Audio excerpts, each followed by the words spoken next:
Amanda. I'm with Juno, the Junction Neighborhood Organization. So thank you all for coming. And we've got a great presentation tonight with some folks from Sound Transit. We've got Olivia and Lita and Cahill, and they'll be doing a brief presentation and then taking questions.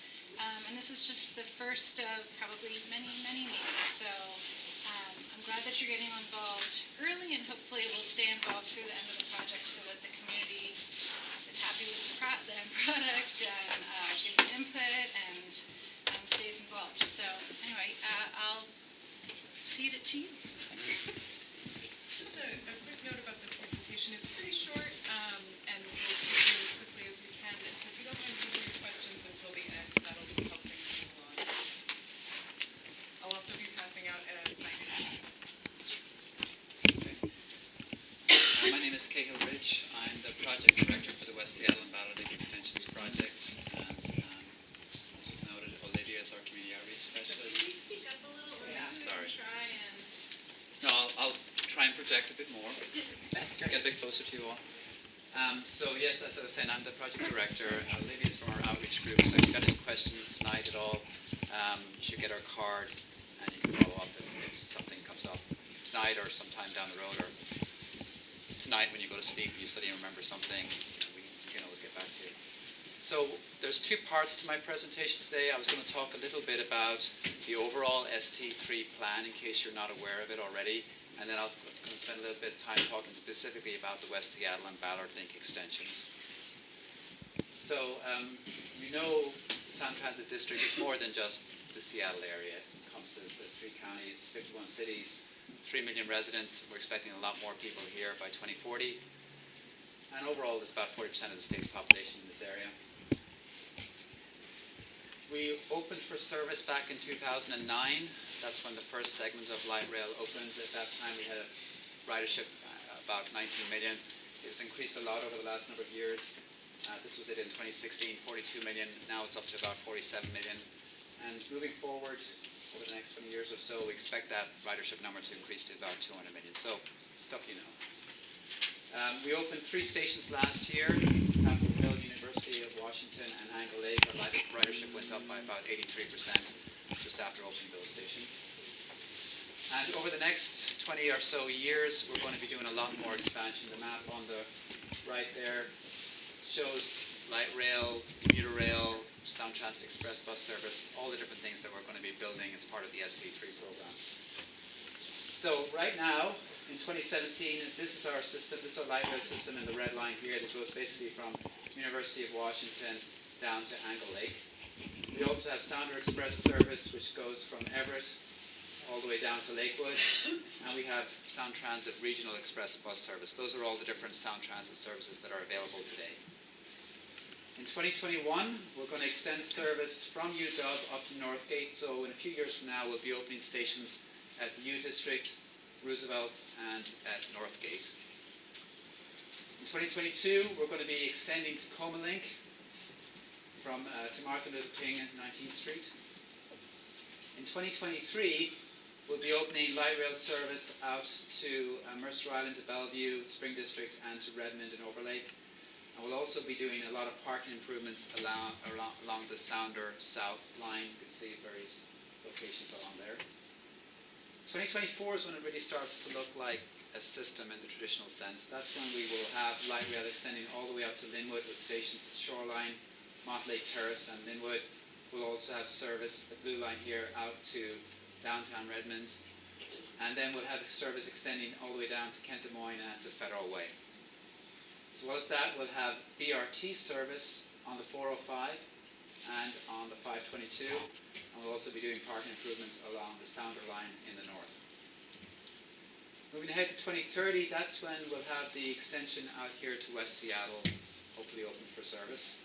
And we'll also be extending service from Federal Way down to Tacoma Dome. So at that point, we'll have a fairly expansive system. In 2031, there's going to be infill stations in 130th Street, South Grain Street, and a Boyne Access Road. Those are new stations along the existing line. And then 2035, we'll complete the downtown tunnel, the new downtown tunnel. There is a downtown tunnel right now, of course. There'll be a new downtown tunnel, and we'll also complete the extension out to Ballard and There'll be a number of stations along that route. I'll talk a little bit about that. 2036, that's when we extend the light rail service up to Everett, a number of stations along that route. And they will also expect extending the Sounder service down to DuPont. 2039, there'll be extensions to Tacoma Link out to Tacoma Community College. And then finally in 2041, we'll have light rail extension, this purple line here, that goes from Kirkland out to Issaquah. So that's the full ST3 program that was voted on last year. That's what we're funding. By 2041, altogether, there'll be, just in terms of light rail, there'll be about 116 miles plus of light rail. There'll be over 80 stations connecting 16 cities. So that's an overview of the entire program. So just to talk a little bit about the West Seattle and Ballard Link Extensions project. So first of all, talking a little bit about West Seattle, it's basically the red line on this graphic. It would open in 2030. It's almost 5 miles long. We'd have elevated stations in the Soto area, Delridge, Avalon, and Alaska Junction, and then an at-grade station at Stadium. And it includes a new rail-only fixed span crossing of the Duwamish River, so a high-level bridge crossing the Duwamish River for light rail. Ballard Link Extension opens a few years later in 2035. It's about 7 miles long. It's this green line on the graphic. It includes elevated stations at Ballard, Interbay, and at Smith Cove. And then there are 6 tunnel stations, so underground stations in the downtown area at Seattle Center, South Lake Union, Denny, Westlake, Midtown, and at the International District. It also includes a rail-only movable bridge over the Ship Canal, Sand Bay Crossing. In the downtown area, you'll be able to connect or transfer between the 2 different lines. One major location right now, of course, is the Westlake Station. So that's the existing line is shown in red on this graphic. Will be the new line, the new tunnel that we're creating will go under the existing tunnel. The existing tunnel kind of goes in the east-west direction in that area. The new tunnel will be more or less in the north-south direction. And you'll be able to transfer between the 2 lines at that location. Similarly, in the International District Chinatown station area, the existing tunnel is shown in red here, and this is a plan view. And we'll be creating a new tunnel and station right beside the existing station, and you'll be able to transfer between the 2 lines at that location as well. This is our overall schedule. We're starting the work right now. We just got our consultant on board there a few weeks ago. And over the next year and into early 2019, we'll be going through a process that we call alternatives developments. Then from 2019 to 2022, we'll be going through the environmental review process. Then we get into final design from 2022 to 2025. And then we get into construction in 2025 with the goal of opening service to West Seattle by 2030. The Ballard Link Extension, basically the same timeline for alternatives development and environmental review. We want to do both it all together during those phases of project development. But it's going to take longer to do final design and construction at Ballard because that's where all the tunneling work is. It just takes longer to tunnel, so that's why it's going to take longer to get service open to that section. There's probably you've heard a lot through the ST3 process about can we get this done faster? And so we've spent a lot of time over, as part of the ST3 planning process, to figure out how we could deliver projects faster. The timelines that I showed you are actually faster than we've done it in the past. If you recall, in the draft ST3 plan that was released in sort of springtime of last year, the timelines were a bit further out. Right now, they've been brought forward 3 or 4 years. To do that, we're doing things differently than we've done in the past. In the past, we would go through what we call the alternatives development phase. Then we get into the environmental review process. And somewhere after we publish the draft EIS, that's when we would identify what we call the preferred alternative, basically what we plan to build. And then we get into final design, and in the latter parts of final design, we start buying right-of-way that we would need for the stations and for the alignment and so on. We go through the city permitting process, and then we do construction. We're planning to do it in a different way in order to be able to deliver things faster. We're building on the representative alignment that was identified in the ST3 plan. So that's what I just described to you a few slides ago. And we're going to go through this alternatives development phase. And at the end of that alternatives development phase, basically in early 2019, that's when we want to identify the preferred alternative. Not in the middle of the environmental process, but before we get into the environmental process. If we can do that, we can make that decision about the preferred alternative in early 2019, then it means that we'll be able to, in theory, get through the environmental process in a more efficient manner. We'll be able to get into the right-of-way and permitting effort a bit earlier than we would typically have done in the past. And we can also start thinking about expediting construction. But all of that is contingent on being able to get to this point where we identify a preferred alternative earlier. So if there's one thing that I wanted to highlight tonight, because I know people are always anxious about how can we deliver projects faster. Really, this is what we need to do first to allow a number of other things to be possible to do. Highlighted again on this same graphic, alternatives development, late 2017 to early 2019. The key thing there is identifying the preferred alternative, and then we can move, hopefully, along the schedule that we've shown here. Now, part of moving through this process faster and identifying a preferred alternative earlier is active stakeholder engagement from the start. So this is really good that there's a lot of you here tonight. We haven't actually kicked off our formal stakeholder engagement process, but we will be doing that in the new year. So this is kind of a preview in a way of what you'll be hearing about come January or so when we start doing our formal open houses. But we do really want to get people involved in the project from the get-go. And we do want issues to be raised earlier in the process, and for discussions to be had earlier in the process. The sooner that we can make those decisions, obviously it's much better. In the past, as I've noted, we've deferred some of that decision making to several years down the road in the process. If people don't get engaged until later on in the process, sometimes it causes us to have to go backwards in time and revisit decisions that are made. So it's great that you're involved here tonight. And if you could encourage other people who have an interest in the project to get involved early as well when we start our open houses, then that will be better for everyone overall, us and everything else. So in terms of facilitating that stakeholder engagement, we want to really set up these three groups, an elected leadership group, a stakeholder group, and an interagency group. And I'm going to talk about these two groups in detail. The elected leadership group is going to be comprised of local elected officials from throughout the corridor, so city council members and so on that are representing these areas. And there will also be Sound Transit board members as part of that elected leadership group. And the idea is that we engage that elected leadership group periodically through the alternatives development phase so that they're up to speed on the issues, the technical issues associated with the project, and also what the stakeholders are saying as part of that process. And the idea then is that they can make recommendations to the Sound Transit board on what should be pursued or studied further in the project. They will also be appointing the members of a stakeholder group, which will also be formed. It will be comprised of transit riders, residents, business owners, major institutions along the corridor, community organizations, and members of the public. Same again, we want to engage with this group periodically. Every couple of months is what we're expecting as we go through the alternatives development phase. And once again, we'd be asking for that stakeholder group to make their recommendations to the elected leadership group about what they think should be pursued or studied further. Finally, we'll have an interagency group. This is really comprised of permitting agencies, so the City of Seattle, federal and state permitting agencies, technical staff from those agencies to help inform the work. They'd be examining and helping resolve technical issues, and then recommending issues to be elevated to the elected and stakeholder group.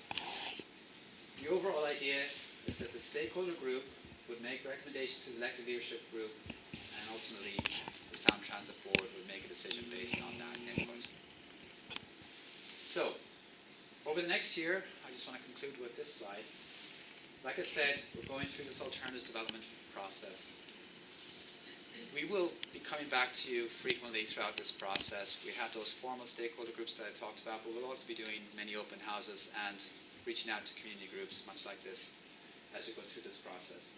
Really, the work will be divided into three phases over the next year and a half or so. Somewhere through, in the early part of next year, probably around the springtime, we'll have our level one, and be doing our level one analysis. So we'll be starting basically with the work that's been done up to date over the last few years as we've been going through the ST3 planning process. And going through a process of assessing the feasibility or any of the issues associated with that project.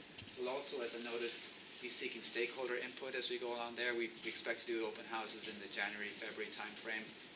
So we'll be asking for people's input on the work that's been done already, which I just described to you, high level.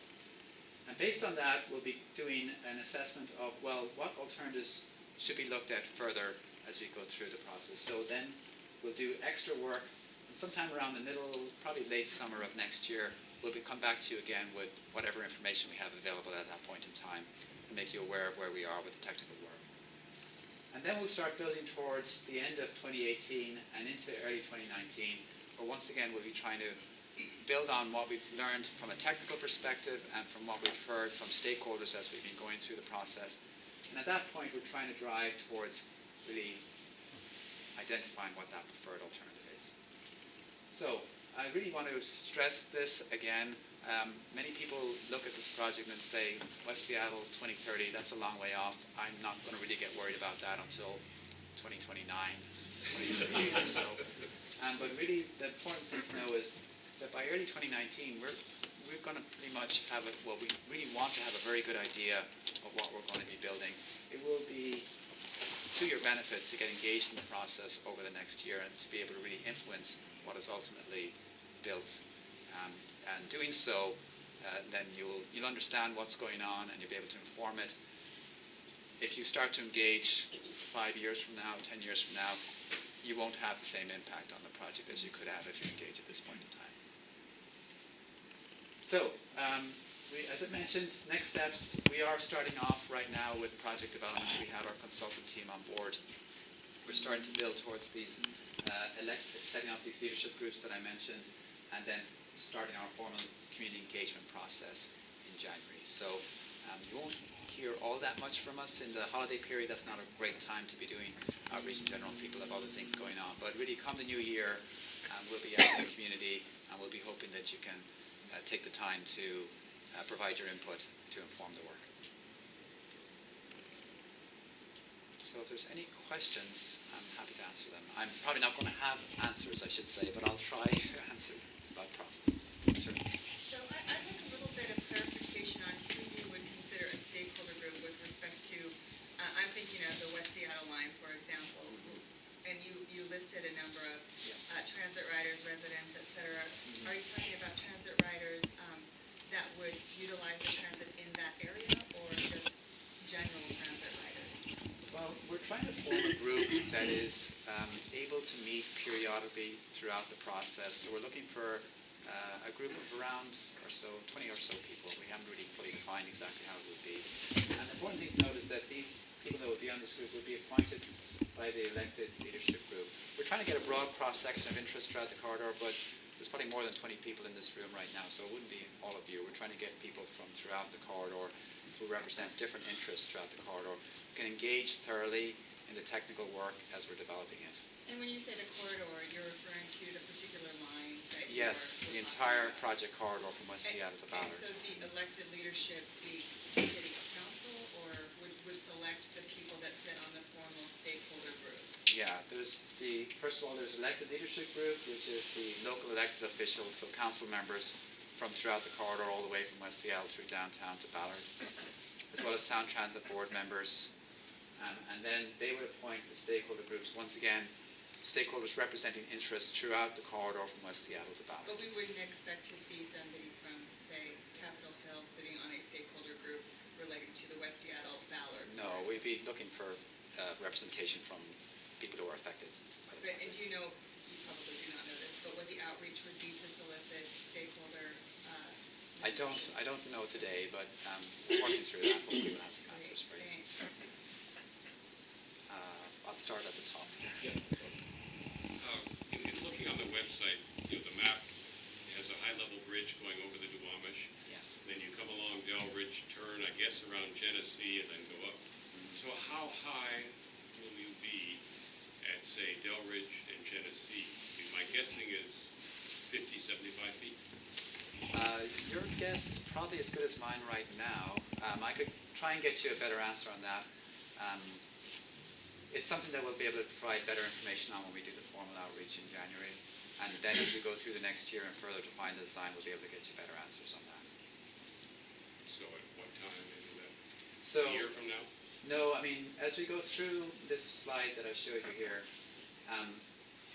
I would expect, and we're still developing our plan exactly, but I would expect sometime in the spring that we'll be able to come out to you with our understanding of what the specifics of the alignment are at that point in time.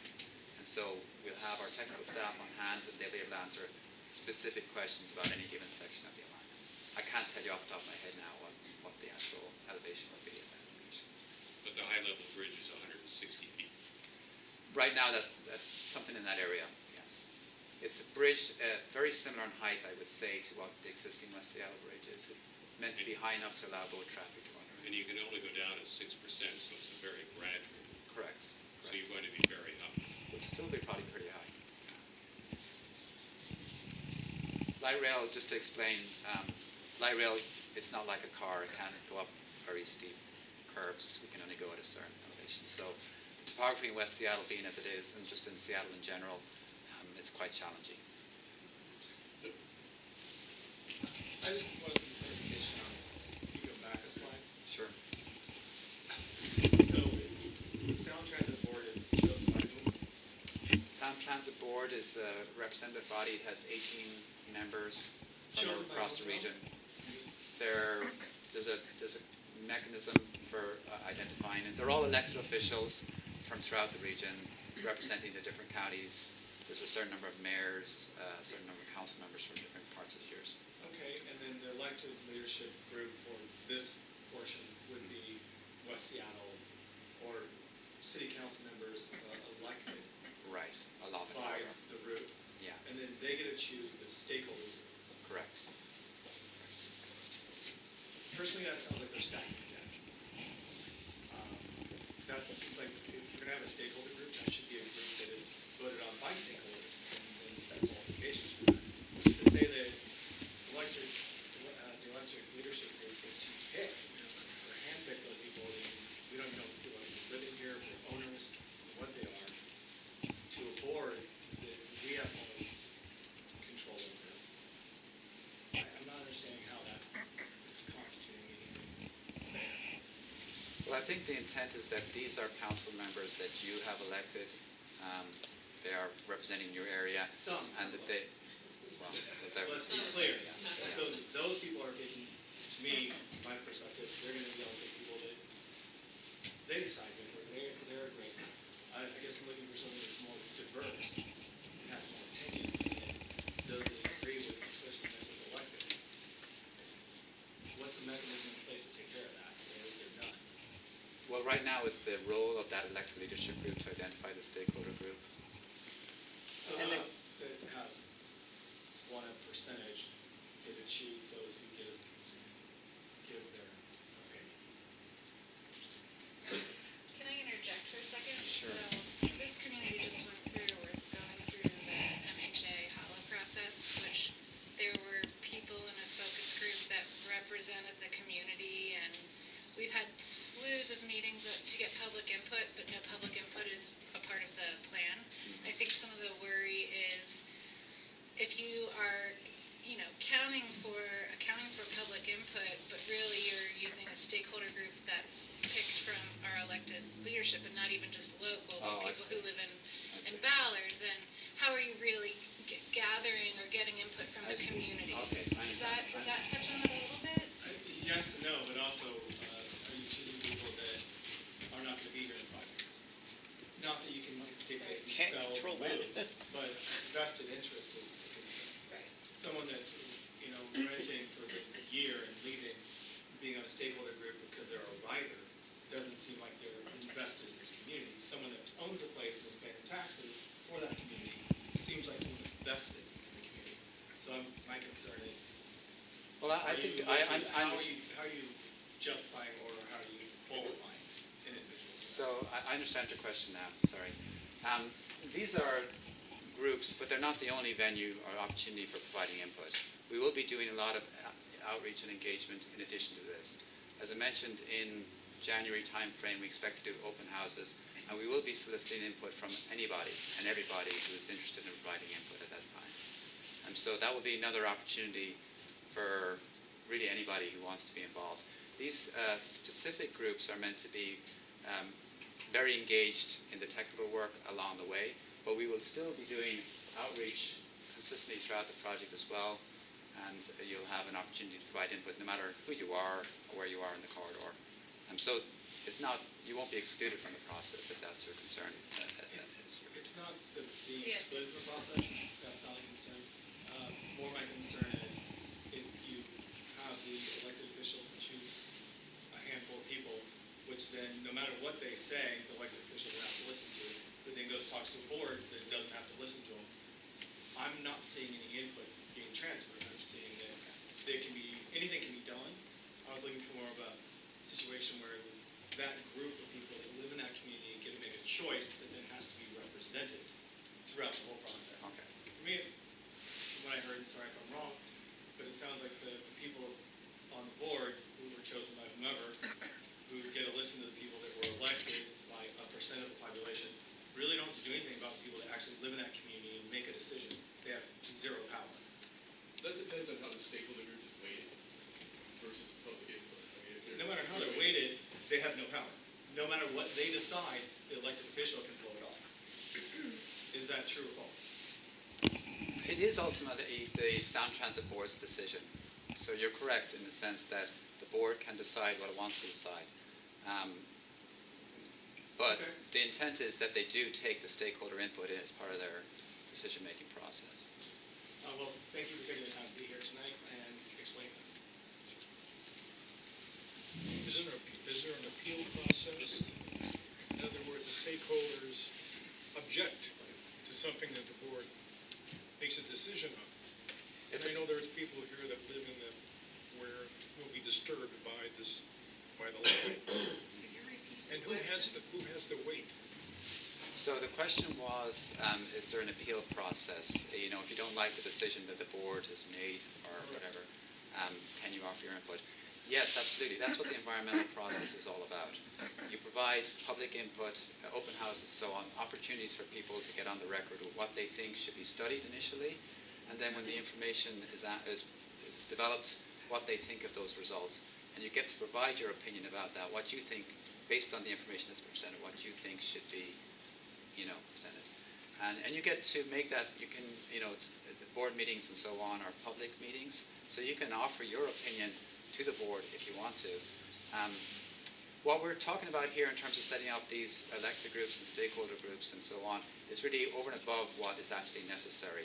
And the intent is really to drive more intense engagement than perhaps we've had in the past, where people have gone through the traditional process but they haven't really engaged in the process. We're trying to pull forward a lot of that engagement that sometimes is spread out over a number of years and put it into a concentrated span of time. And the reason we're trying to do that is because people want this project to be done faster. The only way we can do that is if we get people to really engage in a very concentrated way early on. So all of that structure that I was describing to you before is not mandatory. It's just something that we're trying to create to try and generate a conversation early on, get the issues out on the table early on. But you still have just all the normal process that you would have to offer your public opinion. Sorry, you've had your hand up for a while. I'm sorry. No worries, no worries. It seems to me as a writer that the line from West Seattle to Ballard isn't one line, but in fact two separate lines. Correct. Trips from West Seattle to downtown and then Yes. back, and the same for Ballard. Yeah. Would you consider early on having, in fact, two stakeholder groups so that interests are more focused on West Seattle from West Seattle stakeholders and the same for Ballard? Actually, we kind of want to avoid that situation in many ways because we have one budget, and the two projects, although they're not one single line, you do have to transfer. There's a lot of interconnections between the two lines in terms of what you do with one project has a very big effect on what you do with the other project in terms of construction impacts, operational impacts, and how you go about the design. So, yeah, physically on a map it looks like there's two lines, but there's very close connections between them. Also, our budget is the money we have to work with. And so there will be decisions to be made about things that could be done that are more expensive in one location. That has to be reconciled with what you have to do elsewhere. You still have that one pot of money to work from at the end of the day. If people are just narrowly focused on what their specific area and their concerns in that area without being considerate of what the implications are elsewhere, then we're just probably going to have a project that is, well, not buildable within the budget that we have. So we really do want to encourage people to understand, certainly raise the issues that are of concern to them in their particular area, but also understand what the issues are elsewhere in the project too, and what the implications are for the project as a whole. Because if we can't do it within the budget, then we can't get it done in time. So you think that if a stakeholder was heavily vested in the Ballard location, and they had these strong beliefs about what the Ballard line should be, but understanding fundamentally that it works as a continuous line, well, it costs, the funding stream is for a continuous line, then they'd be willing to give some in order to meet some of West Seattle's needs as well? This is the reality of the situation. We have a budget, and it's not just cost issues, but operational issues that need to be balanced as well, environmental concerns. There's many things that need to be balanced. We really do want to encourage people. I mean, ultimately, the decision before the board has to reconcile all of these different interests, whether it's technical issues or stakeholder issues. If people really want to engage and understand the process, they should try and understand those issues too. And we're trying to force people, in a sense, or encourage people to really pay attention to the bigger picture so that they can understand. We won't necessarily be able to do everything that everybody wants, but hopefully we can at least explain to people what the implications are so they understand why decisions are made. Just the last piece to that, sorry everyone, I just want to keep going to I would urge, I understand, I do understand that, but I would urge, I think we all know that with stakeholder groups, oftentimes the loudest voice in the room gets the say, regardless of how you're cataloging what folks' opinions. And so I would just urge you to maybe consider two separate stakeholder groups for two separate lines. I think that would do a lot of good early on process. Can I clear a couple of things up? Hey, Chris. The Sound Transit Board, I work for King County, so I work for Dow. There are two members from West Seattle on the Sound Transit Board, out of the 9 from King County, Joe McDermott and Dow Constantine. The King County Executive appoints the people on the board from King County. The Snohomish County Executive appoints the people from Snohomish, and so on. Sound Transit has sub-area equity. Typically, things get worked out in the sub-area. So somebody in Snohomish County, board members don't weigh in a lot on the budget for the North King sub-area, which is essentially Seattle and Shoreline. They tend to defer from the people from that area. And Dow and Joe and your other elected officials out here are going to make sure that there's good representatives from West Seattle on that stakeholder group. So if anybody wants to talk to me about that, I'll hang around after the meeting. I'm happy to talk to anybody, get any input or anything like that. My name's Chris. Thanks. I'll go to the side of the room. So just to revisit the gentleman's question about the hypothetical appeal process. Once the Sound Transit Board has selected an alternative for the West Seattle route, once they select that alternative, whatever it may be, is there an appeal process still available at that point in time? Yes. So identifying the preferred alternative would happen at the end of the alternatives development phase. Right. Then we go through the environmental review process. When you go through the environmental review process, you develop a draft EIS. You publish that draft EIS. People again have an opportunity to comment. You publish a final EIS with responses to all those comments. And it's at the end of that final EIS process that a final board selection of the project to be built is made. Right. And there are opportunities, legal opportunities if you want, to... after the board has voted. Yes. And selected. Right. But I would encourage you. Obviously, yes. I would encourage you to try and get if you wait till 2022 to challenge the process, then it defeats the whole purpose As a of it. follow-up, with regards to the alternative development process, my understanding is that as part of the overall process to streamline the development of the alternatives and everything, that whereas, for example, when the routes were sort of being discussed, I know, for example, there was early discussion for the route going to West Seattle to maybe even go under Queen Anne. This is back when there were Yes. like 9 alternatives for that. It was whittled down little by little. With the new streamlining that's taking place with the development of alternatives, Would that mean that hypothetically, instead of where we started off with maybe 9 or 7 alternatives, it'll whittle down to only 3 or 4? And if that one alternative, which a lot of people are thinking about, but no one's mentioned it at this point, is that one alternative is a tunnel to West Seattle for the stations under Alaska Junction and such. My concern is that if you come back with only 3 or 4 alternatives for West Seattle, and only one of them is a tunnel, then obviously the alternatives, just by the mere offering, are going to be weighted heavily towards an elevated option. And perhaps the tunnel option is going to look like an extremely expensive, exorbitant investment or alternative as compared to the others. Will there be a little bit? Will there be some variety in alternatives when those are presented? It really depends on the input that we get. But to explain, it's a really good question. To explain, because people want this done fast. Right. And the only way to do that is to actually make decisions early and move things forward. We're not just starting like we did in the past with 0. We're starting with the system planning work that has taken 5 years to get to this point. And through that process, as you described, many, many different alignments and profiles were looked at. And it got to what was called the representative alignment that was the basis for the ST3 plan. And it assumed what it assumed: elevated structure into West Seattle, elevated structure into Ballard, and a downtown tunnel. And that's what the budget was based on, and that's what the schedule was based on. If we were to build that, if we were just to be decided that that's what we're doing today, we could start the environmental review process today. We could save a lot of time. We could get going on design and construction. We could do it probably quicker than people, as quick as people would like. What we're going to do is spend about 1.5 years or so going through an alternatives development phase where ideas like the ones you're alluding to are probably going to get raised, and that's appropriate. That's why we're going through the alternatives development phase. There may be 1 idea, there may be 10 ideas. The idea is, as we go through the next 1.5 years or so, we once again want to kind of go through the same process we went through in the system planning process, try to make some decisions, narrow it down so that we're not at the end still playing with 10 alternatives.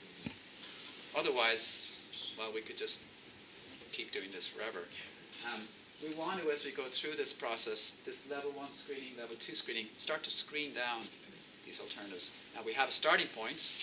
Maybe the starting point is exactly, our ending point is exactly the same as our starting point. Or maybe it's some refinement of that starting point. What we will be doing is presenting what we understand. If you suggest looking at whatever you suggest, looking at it during the early scoping process, we would then analyze that, come back at some point during the year and say, these are the implications as we understand it today.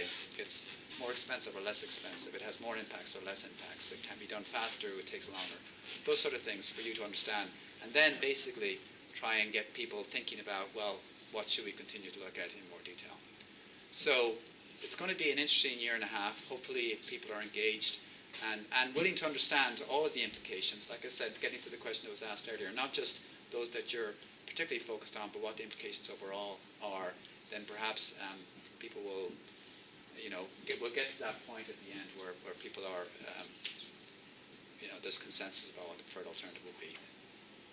Or not, in which case it will take longer. You asked one question, so I'm going to go to him first. So I want to start with a thank you. It is refreshing to have a public agency coming to West Seattle, especially in light of what Amanda alluded to in terms of what we've been going through, and saying, get involved early, and we really want to hear what you think. So first, hats off to you guys doing the pre-work. We want you to come back early and often. Yes. I would agree with the gentleman across the aisle. We're going to talk a lot about tunnels. We're going to talk a lot about tunnels.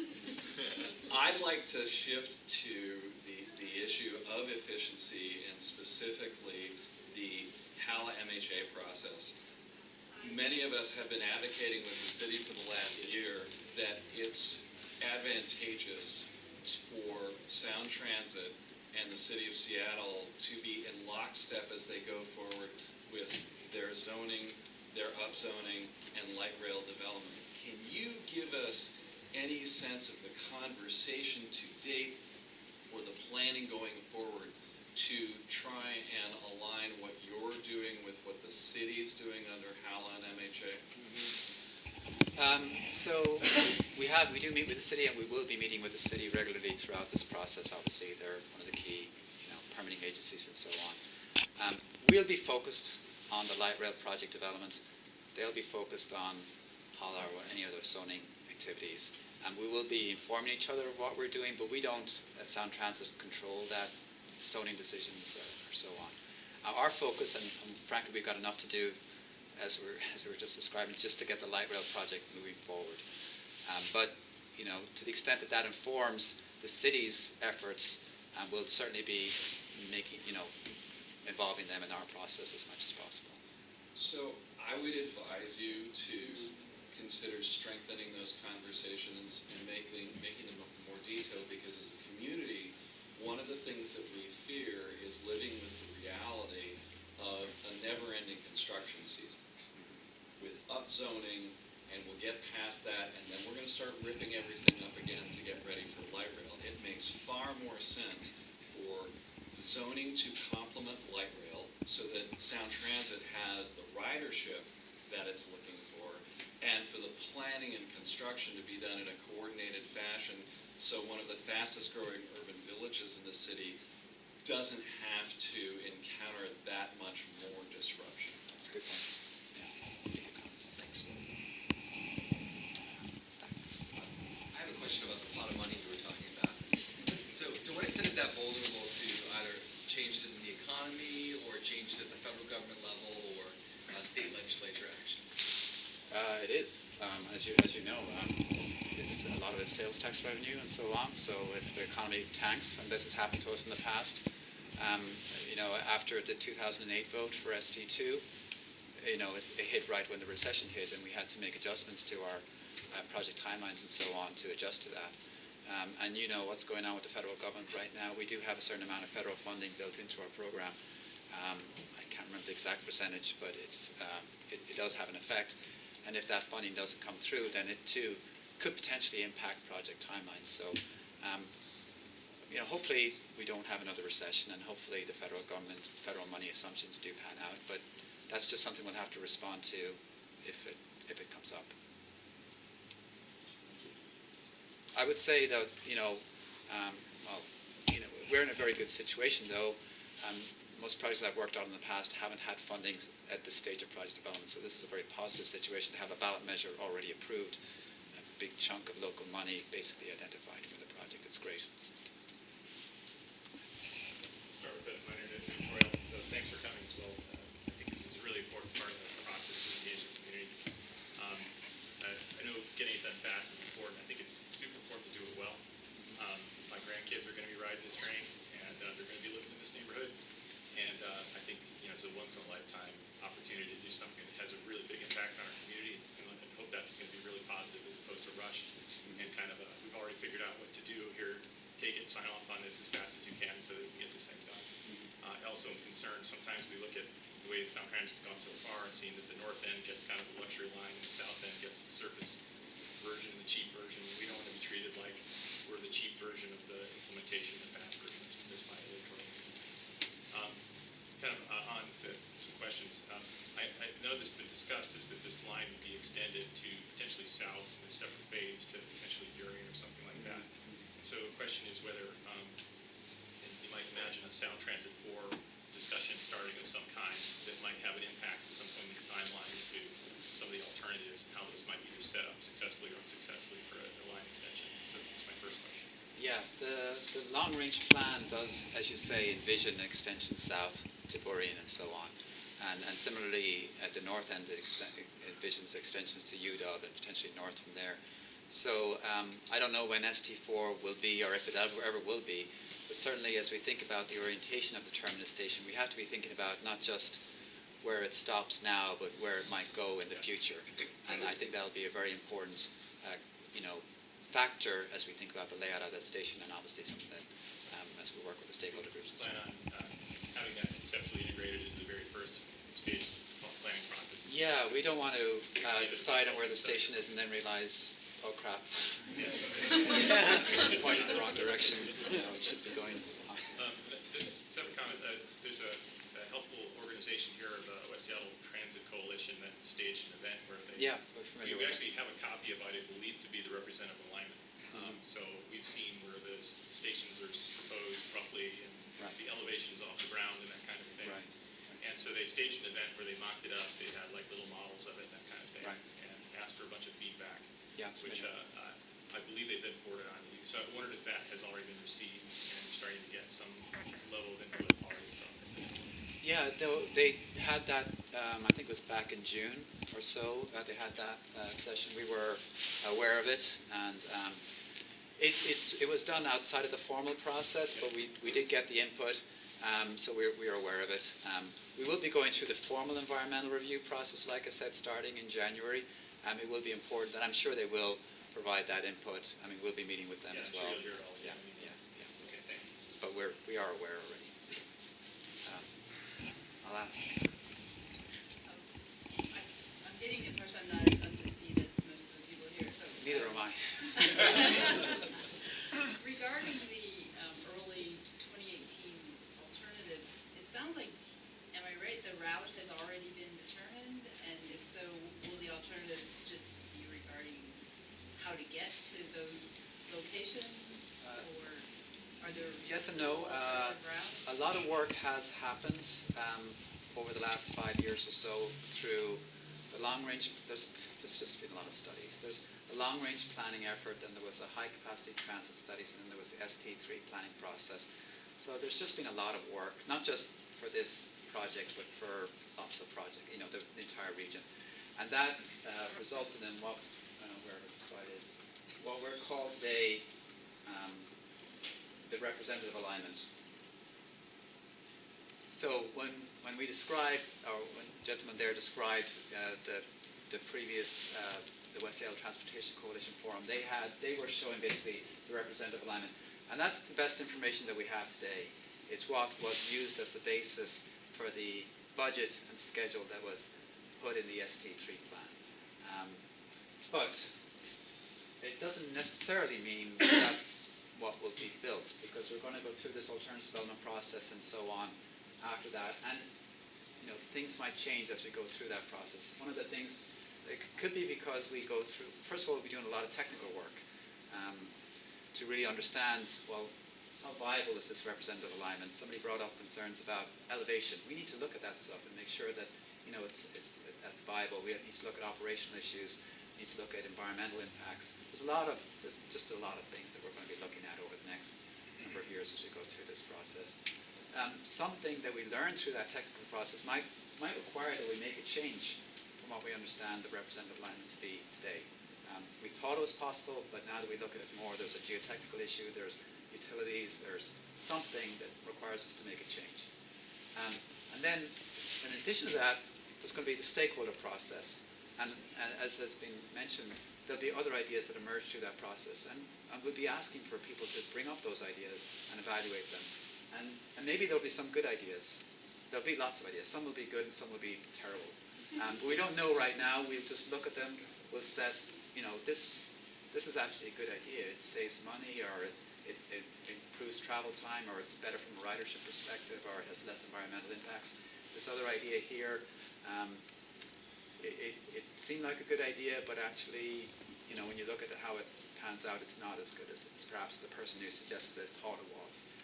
We'll present that to people, and then they can provide their input on what they think should be continued to be So studied. you have no idea where this train's going right now, right? I mean, do you have a specific, We have a representative Line. alignment.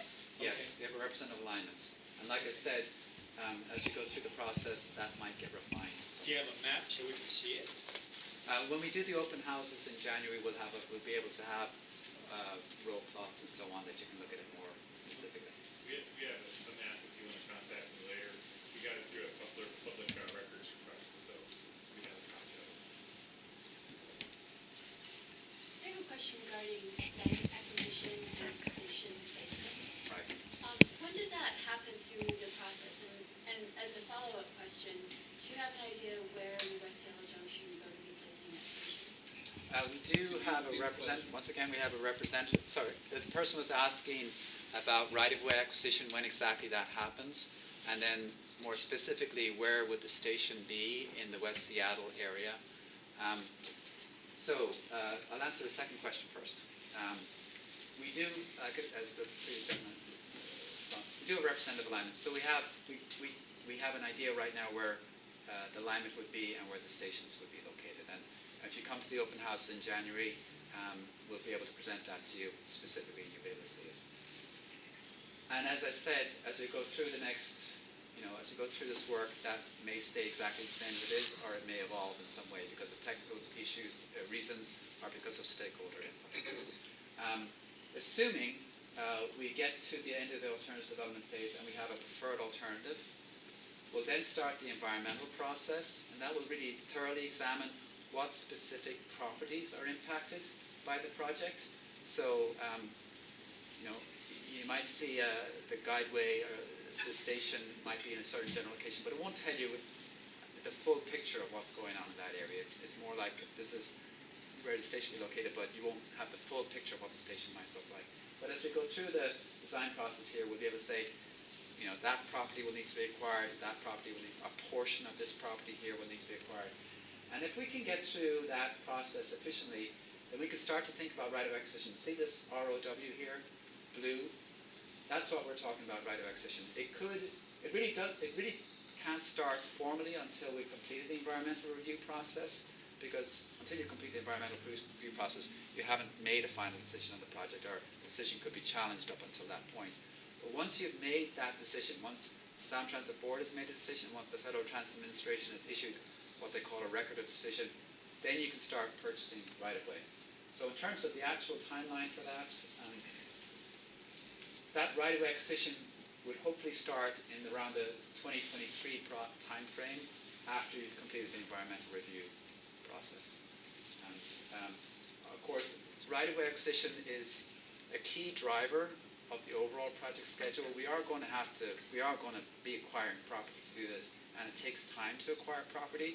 The sooner you can identify a preferred alternative, and you know what property you're likely to be acquiring, the sooner you can start to prepare for the act. There's a lot of work you got to do before you actually make an offer for a property. And it takes time then to acquire property. We need to acquire it before you can start constructing on it. So there's a lot of things that have to, line up well. But there's an opportunity again. Identifying the preferred alternative is the critical thing that allows you to start moving that along. Will they offer or buy the properties at fair market value? Yes. Yeah, it's federally required that we offer the fair market value. Already we're undergoing a change in the community here as an urban village. Look around the building and so forth. And I suppose if you stand back, you can see the city was already planning to allow this kind of urbanization here because the train will support all these people. The impact of this line is going to be tremendous. It's going to open up West Seattle to more development than you ever saw before. Every rail line, anywhere in the United States where there's a rail line laid down, development happens. I really encourage Sound Transit to work very closely with the city because there's a lot of problems, and it's going to impact everyone in this room. Already they've extended the perimeter of the urban village, and it's going to be extended again. Which way? How is it going to affect not just the rail line, but where the people, because they know there's going to be more people coming this direction. They want to live here. Well, we're going to have to do something.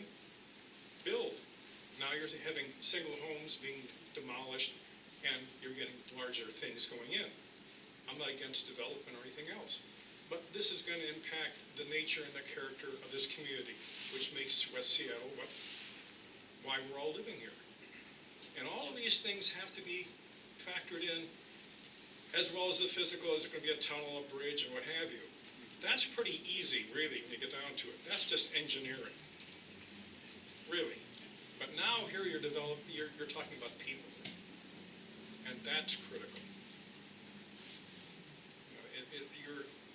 You're dealing with a place where people are living and choose to raise their families.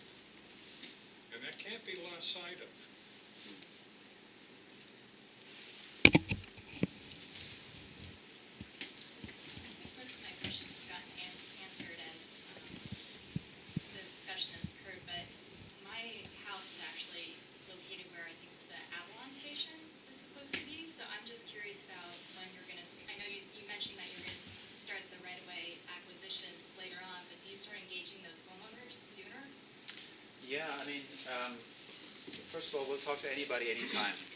And if you've got a specific, concern, you should just talk to Olivia or Lita here at the back of the room. And at any point at all, you can get an update. We meet with people one-on-one all the time if they've got specific questions about their specific property that they haven't been. Obviously, this is a very high-level presentation. But yes, I mean, I think as we go through the alternatives, you already have a sense of where the alignment could be, or where we expect, where we understand it to be today. As we go through the next year and a half, we'll hopefully be firming up what that alignment decision is.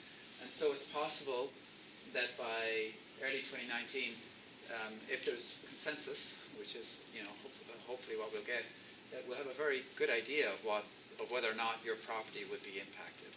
Now, we still, as I was responding to one of the previous questions, we still need to go through the environmental review phase, and there'll still be an opportunity for refinements even as we go through that process. But we'll keep you updated on what we know at any given time, and help you, make assessments about what that means. It just seems like such a long period of uncertainty if you're not doing Yeah. right-of-way acquisitions until, is it 2030 or 2023? That time frame. Yeah, I mean, but to our credit, we are trying to engage people. You're kind of in this double-edged sword thing. You don't tell people until 2023. They're like, why didn't you tell me sooner? So we're trying to tell people whatever information there is to know at this point in time, and what you choose to do with it is kind of up to you. Do you guys just buy the properties which are affected, or do you buy properties around as well? Because nobody would want to live right next to a train line, right? I don't want to. So I'm just trying to get an understanding of how it works with. Yeah, it depends. Some people do, and certainly, as you were kind of describing in the station areas, that can be actually an attractive factor for people. So my house is right opposite hers. Mm-hmm. It might not get acquired, Yeah. but I'm just trying to understand that I don't want to live right next to a station. Right. So how does that work for you? We have to have a reason for purchasing the property. It would have to be more than just whether or not you would like to. Okay. Now, I don't know yet, obviously, whether your property is affected or not, but as we get to that point in time, we'll be able to talk about it more. Let me interrupt for a second. So we are coming up on 7:30. We did the room for just an hour. We can go over a little bit, but to be respectful of their time, and again, it's the first of many, many meetings. Why don't we take maybe two more questions? And then the cards up front have... Yeah, so if you have lingering questions, if you think of something in the middle of the night tonight, or tomorrow, or in the coming weeks, we have contact cards up there. That has our general email, which goes straight to me, and phone number as well. You can send them directly to me. Amanda's been kind enough to offer to, if she gets any, she'll forward them on to me. So that's one way to loop in with us. Another really good way is on our website, we've got an email sign-up box. I would highly recommend that all of you sign up and get on there, because that's where I'll be sending you updates about upcoming public meetings and open houses. And also, as you're walking out today, over by the purple balloons, there's a sign-in sheet. So if you want to just sign your name and email in there, I'll log you onto that list when I get to work tomorrow. And I'll post a link to the sign-up list for all upcoming meetings on our Juneau Facebook page. I'll put it on Nextdoor, and I'll send it. I'm sure the West Seattle blog will. Thank you.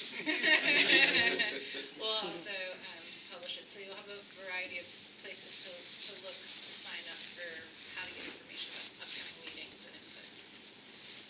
So maybe one or two more questions, and then.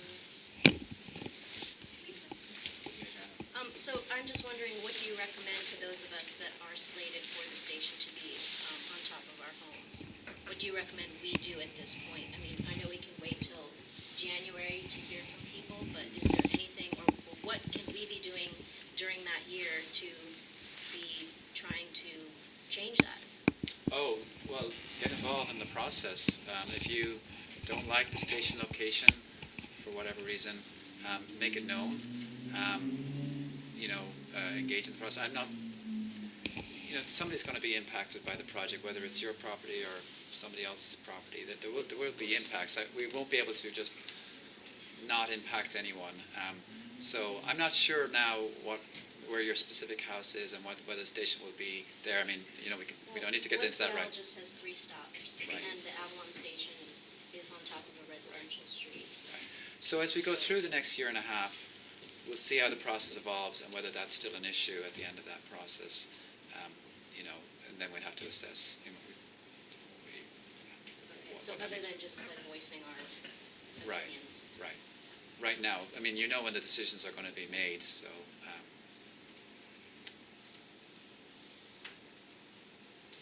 In the green. If I could offer something, because part of what you're feeling right now is a little bit of blowback, because this neighborhood did find out through happenstance a decision and an opinion of where the station was going to go, which was right on top of a single-family neighborhood.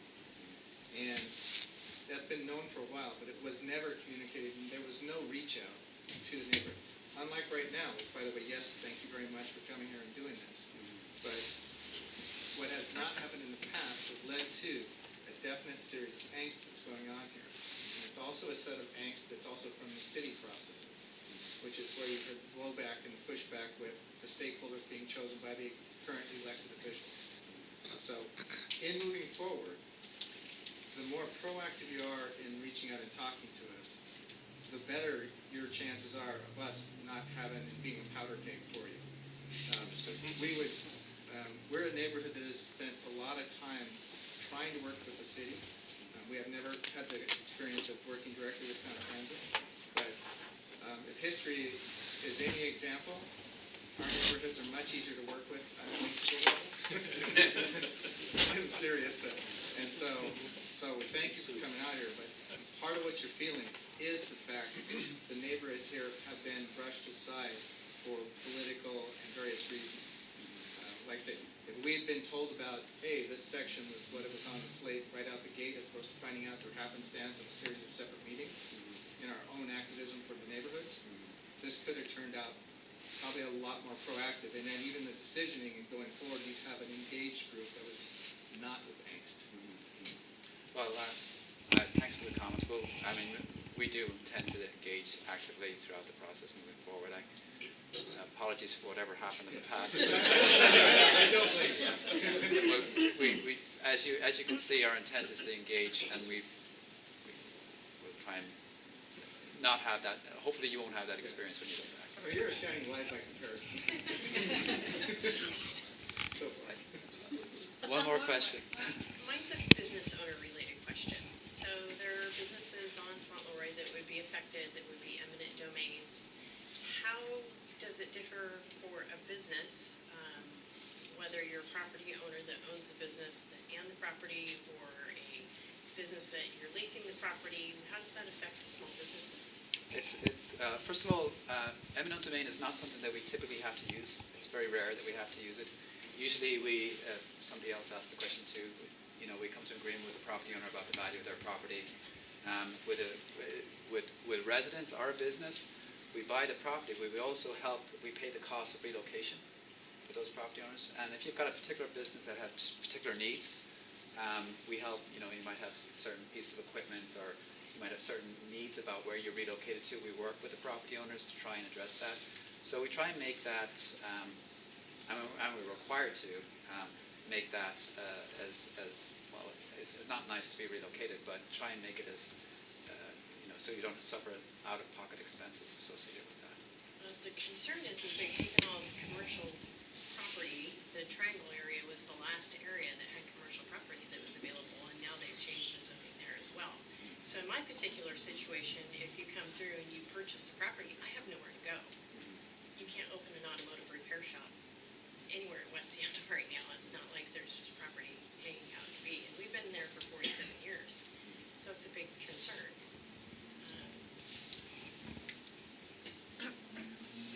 Obviously, if you lose your business, that's a cost. Is that taken into consideration? consideration? I mean, we do offer fair market value for the business or whatever. Whether you choose to then reestablish that business somewhere else, that's up to you, what you do with it.